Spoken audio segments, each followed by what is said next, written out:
students, we've done a project for the African Union, trying to figure out what is it that holds back, restricts exports of these countries, African Union, least developed countries, to the world.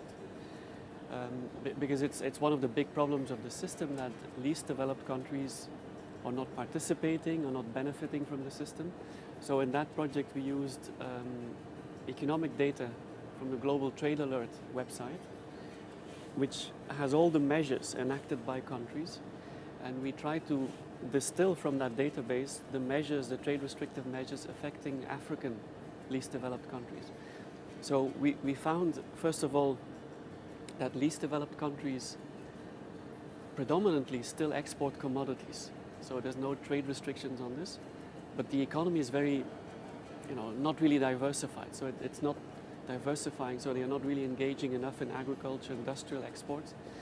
Second point is that they are exporting today a lot more to other developing countries, especially China, India, which also means that the trade restrictions they face are mainly trade restrictions imposed by China, India, Argentina, Indonesia, other developing countries. And then we looked at what kind of trade restrictions are imposed on their exports. And strangely enough, traditional tariffs still come up really high on the list. And these tariffs are still permitted under WTO rules because a lot of large developing countries still have high tariffs. So that's one thing one could think about in terms of reform, reducing tariffs.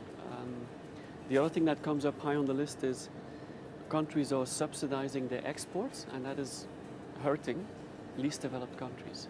So there as well to do more work on implementing existing commitments on export subsidies, tax-based export incentives, which are really hurting least developed countries, and that's something very practical that one could work on. Many of these measures are also hidden. You don't easily find them. It's not that India is restricting an export from Zambia. It's rather that China or India or the EU or the US have generic trade finance or tax-based trade incentives in place that the least developed country wouldn't even know exist, but of course enables these other companies to sell more cheaply and to outcompete least developed country exports. So a lot of work can be done implementing the existing rules, being transparent about trade restrictions in place today, and pushing countries to comply with the commitments they have today.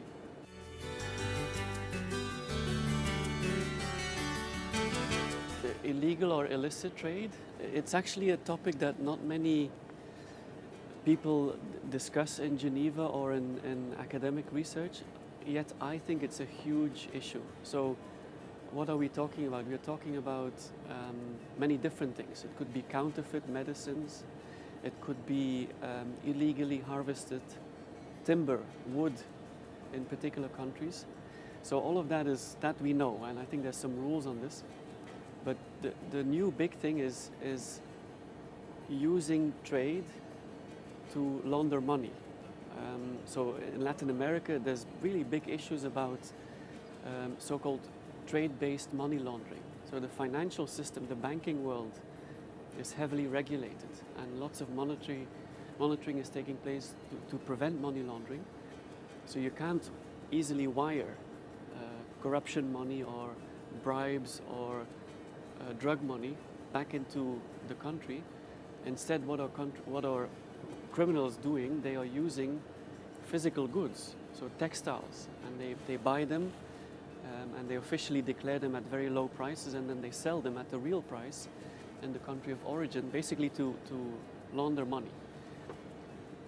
And the WTO doesn't address this at all, so it liberalizes trade, but I think it could do more, or at least examine the issue of sometimes these liberalized trade flows are abused by criminals and for purposes that are illegal, money laundering, corruption, or what have you.